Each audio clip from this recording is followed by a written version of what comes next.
Estamos de volta aqui com 3 em 1. Bem-vindo e bem-vinda você que chega pela rádio agora. Que bom ter a tua companhia, trazer o debate para você nesse dia de Natal. Aliás, um abraço para você e para toda a sua família, aos amigos que passaram aí a ceia de Natal juntos. Já quero retomar o nosso bloco falando de Argentina, porque lá diversas operadoras de plano de saúde começaram a enviar comunicados aos seus clientes avisando que as mensalidades vão subir cerca de 40% de uma vez no próximo mês, mencionando o mega decreto de urgência que foi anunciado pelo presidente Javier Milei.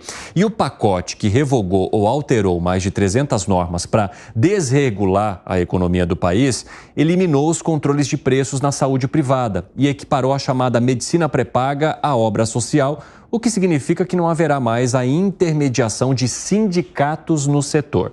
Javier Milei já tinha deixado claro que não quer intermediação de sindicato no meio de nada, não é mesmo, Gustavo Segré? E isso acontece também em relação aos planos de saúde. Mas a gente percebe esse aumento começando a preocupar bastante a população. Você pode trazer de que forma que isso vai ser encarado e como que o governo pretende implementar de fato? Claro, Evandro. Em 1976, no governo militar, as obras sociais foram otorgadas aos sindicatos. Isso gerou uma caixa gigantesca, porque as pessoas sindicalizadas devem contribuir para um plano médico de saúde privado da obra social. Essa desregulação que fez o Javier Milei determina que se a pessoa quer, pode continuar, mas se não, ele pode migrar para outro plano diferente. Estabelece uma liberdade econômica em que, se a pessoa tem a possibilidade de comprar, contratar um plano de saúde por um valor menor com a mesma prestação, sai desse e entra aqui. Isso determina uma concorrência muito mais ampla, que no começo pode não ser observada, mas depois esse acomodamento dos preços vai determinar que os preços comecem a diminuir. Por quê? Evandro dá uma prestação mais barata que a minha. Então a pessoa não tem a obrigação de me contratar, ele pode migrar para a tua prestação. Ou seja, você acredita que esse aumento de 40% depois possa ser revisto, ou de alguma forma o próprio mercado vai fazer com que a competitividade estabeleça novamente uma redução? Vai se ajustando, sobretudo porque os planos médicos, como a grande maioria da economia argentina, tinha uma determinação de regulamentação por parte do governo que colocava, não aumenta aqui, porque se você aumentar aqui, então me atrapalha aí. Então ele começava a colocar tampas, que hoje as tampas foram liberadas, e isso permite que ajuste o preço que quiser, desde que tenha alguém disposto a pagar. E para aqueles que defendem o governo da Cristina Fernandes, não precisa pagar plano de saúde, é só ir no hospital público que aí tudo se resolve. Agora, Nelson, a população costuma ser bastante imediatista. Você acha que o povo argentino vai ter paciência para entender que, de alguma forma, a situação vai precisar piorar para talvez melhorar? A gente espera que sim depois. É a proposta que o governo traz, mas essa população vai conseguir esperar até lá? Precisa se conscientizar que milagre não existe, né? Esse é o primeiro passo. Então, para chegar a um nível em que as coisas melhorem para todos, é importante ter esse período de transição que inevitavelmente vai desagradar a muitas pessoas. Mas é uma transição, essa é a palavra que eles precisam entender. Vai passar por um período difícil agora, mas depois, posteriormente, nesse caso especificamente, o próprio mercado, a concorrência, né, a ampla concorrência vai fazer com que as coisas melhorem para todo mundo a ponto de eles enxergarem no médio prazo que no final das contas foi uma boa medida.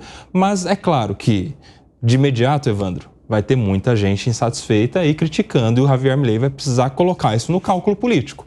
Vai ter protesto, vai ter manifestação, vai ter reclamação, e o momento para essas medidas impopulares é justamente agora, é no começo do mandato. Ô Ale, você acha que o Javier Milei está fazendo o cálculo político agora? Não, acredito que não. Ele está aproveitando, como o Coba falou, aproveitando os 100 dias de governo, que ele tem apoio total, e indo para cima com as medidas, de todas as medidas possíveis que ele possa fazer. Já começou agora a ter a trava, né? Já teve uma ação que já ficou travada já pela Justiça Argentina, e o próprio Congresso também ele vai ter que provar para o Congresso que essas medidas são realmente factíveis. Então ele já começa a ter uma trava nesse sentido. Mas ele, no meu ver, ele não está fazendo a visão do ganho político, porque eu sou um pouco mais cético na questão de ajustes de preços, né? Então, pelo que o meu histórico aqui de análise de mercado, que eu sempre fiz, esses ajustes, quando você deixa para a iniciativa privada, essa questão vamos dizer assim, um liberalismo econômico, o Milei, eu ouvi uma expressão de um comentarista econômico de extrema direita, que ele fala assim que o Milei é um anarco-liberal. Ele não chega nem a ser um liberal, então ele é um anarquista liberal, ou seja, ele rompe os paradigmas, ele rompe as fronteiras praticamente, como se o Estado, o mercado deveria agir por si só, sem qualquer tipo de regulação, não chega nem a ser um liberalismo, né? Então, eu acredito que esse modelo, para se ajustar, nós temos que lembrar que a Argentina estava falida, ela estava praticamente totalmente quebrada. Então, as economias estão, as empresas estão se ajustando, os preços estão completamente descontrolados, a população está sem renda e praticamente você mexer em questão de ajuste de mercado agora, não acredito que seja a curto prazo, não. Eu acredito que isso vai ser um médio, bem longo prazo para se ajustar e a população vai cobrar isso bem no meio, acho que no final desse mandato, no final desse ano, ou no meio desse ano, já terão cobranças pesadas. Quero te ouvir de novo, Segré. Claro. Aí a definição, Alexandre, é anarcocapitalista. Ele mesmo se define como anarcocapitalista ou minarquista, que é a menor participação do Estado dentro da vida da população. Vai ter dois claros problemas. O primeiro, o Congresso, ninguém sabe até agora se vai apoiar ou não vai apoiar as medidas. E o segundo, a CGT, que é a Central Geral dos Trabalhadores, parecida com a CUT daqui do Brasil, que já está pensando em fazer uma greve geral. Greve geral que durante o primeiro governo, depois da democracia, por exemplo, do Raul Alfonsín, foram 14 greves gerais. No governo último, agora, de Alberto Fernandes e Cristina Fernandes, nenhuma greve geral, quando foi o pior governo da história da Argentina. Então você vê que é uma questão claramente política, não é econômica. Claro, a pessoa votou no Milei e Milei nunca disse que não faria isso. Ele foi muito claro, eu vou fazer isso. Então aquele que votou está apoiando isso.